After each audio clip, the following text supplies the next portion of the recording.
بسم اللہ الرحمن الرحیم۔ محترم ناظرین، مرنے کے بعد انسان کی روح کیسے پکارتی ہے؟ مرنے کے بعد کا منظر کیسا ہوتا ہے؟ میت کو سب سے زیادہ درد کب ہوتا ہے؟ اس بارے میں حضور اقدس صلی اللہ علیہ وآلہ وسلم کا فرمان جاننے کے لیے ویڈیو کو آخر تک ضرور دیکھیے گا۔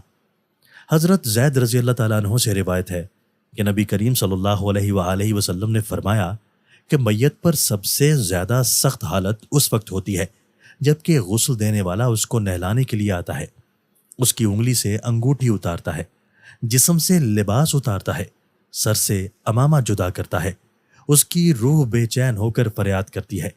جس کی آواز جن و انس کے سوا سب سنتے ہیں۔ روح کہتی ہے، اے نہلانے والے، تجھ کو خدا کی قسم میرے کپڑے بہت نرمی سے اتارو، کیونکہ ملک الموت کے پنجے کی تکلیف سے مجھے پوری طور پر ابھی آرام نہیں ملا۔ پھر جب اس کو تختے پر لٹا کر اس پر پانی ڈالا جاتا ہے تو روح چلاتی ہے کہ اے نہلانے والے، خدا کے واسطے میرے جسم کو قوت سے ہاتھ نہ لگاؤ، کیونکہ وہ جان کنی کی سختی سے زخمی اور چور چور ہو رہا ہے۔ پھر جب نہلا کر اس کو کفناتے ہیں اور پاؤں کی طرف سے باندھ دیتے ہیں تو روح کہتی ہے، اے غسل دینے والے، خدا کے لیے ابھی سر کی طرف سے میرے کفن میں گرہ نہ لگانا، تاکہ میرے بیوی بچے اور تمام رشتہ دار دنیا میں آخری بار میری صورت دیکھ لیں، کیونکہ آج میں ان سے بچھڑ رہا ہوں اور اب قیامت تک یہ میری صورت نہیں دیکھیں گے۔ پھر جب اس کا جنازہ تیار کر کے گھر سے باہر نکالا جاتا ہے تو روح پکارتی ہے، اے جنازہ اٹھانے والو، خدا کے واسطے ابھی جلدی نہ کرنا، تاکہ میں اپنے بال بچوں اور عزیز و اقارب سے رخصت ہو لوں۔ اے جنازہ اٹھانے والو، میں اپنی اولاد کو آج یتیم اور بیوی کو بیوہ چھوڑے جاتا ہوں، خدا کے لیے میرے بعد ان کو تکلیف نہ دینا۔ میں اپنا گھر اور مال و اسباب دوسروں کے لیے چھوڑے جاتا ہوں، اب یہاں کبھی واپس نہ آؤں گا اور قیامت تک کسی کی صورت نہ دیکھوں گا۔ پھر جب جنازہ اٹھا کر چلتے ہیں تو میت کہتی ہے، اے میرے بھائیو، میں نے آج تک جو کچھ مال و اسباب جمع کیا تھا وہ صرف وارثوں کے لیے تھا، آج ان میں سے کوئی میرے گناہوں کا ذرا سا بوجھ بھی نہیں اٹھا سکتا،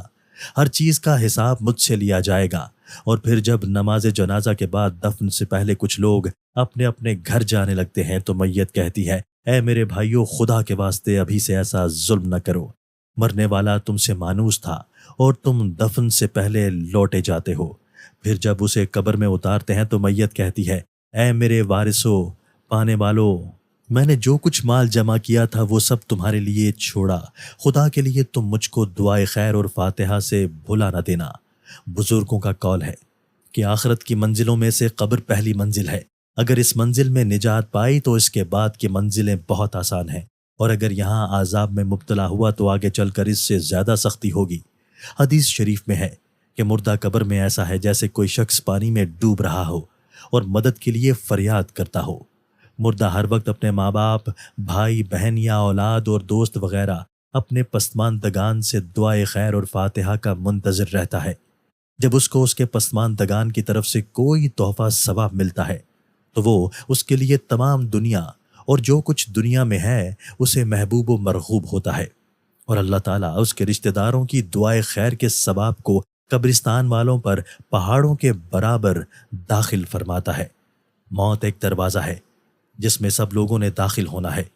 حضرت عثمان غنی رضی اللہ تعالیٰ عنہ جب کسی قبر پر جاتے تو اتنا روتے کہ ان کی داڑھی آنسوؤں سے تر ہو جاتی۔ آپ رضی اللہ تعالیٰ عنہ سے پوچھا گیا، آپ جنت و جہنم کا تذکرہ کرتے ہیں تو نہیں روتے مگر قبر دیکھ کر روتے ہیں؟ کہنے لگے، رسول اللہ صلی اللہ علیہ وآلہ وسلم نے فرمایا کہ قبر آخرت کی پہلی منزل ہے، لہٰذا اگر مرنے والا اس سے نجات پائے تو بعد کے مناظر اس سے کہیں زیادہ آسان ہے، اور اگر اس کی تکلیف سے نجات نہ پائے تو بعد کے مراحل اس سے بہت زیادہ سخت ہیں۔ اور پھر آپ رضی اللہ تعالیٰ عنہ نے فرمایا کہ رسول اللہ صلی اللہ علیہ وآلہ وسلم کا ارشاد ہے، میں نے کبھی کوئی منظر نہیں دیکھا مگر قبر اس سے زیادہ سخت ہے، کیا ہمارے لیے ان قبروں میں عبرت نہیں ہے؟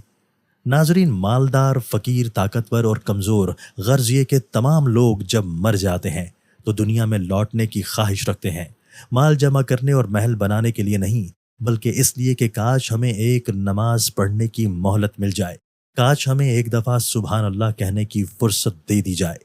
لیکن اب ناممکن ہے۔ اب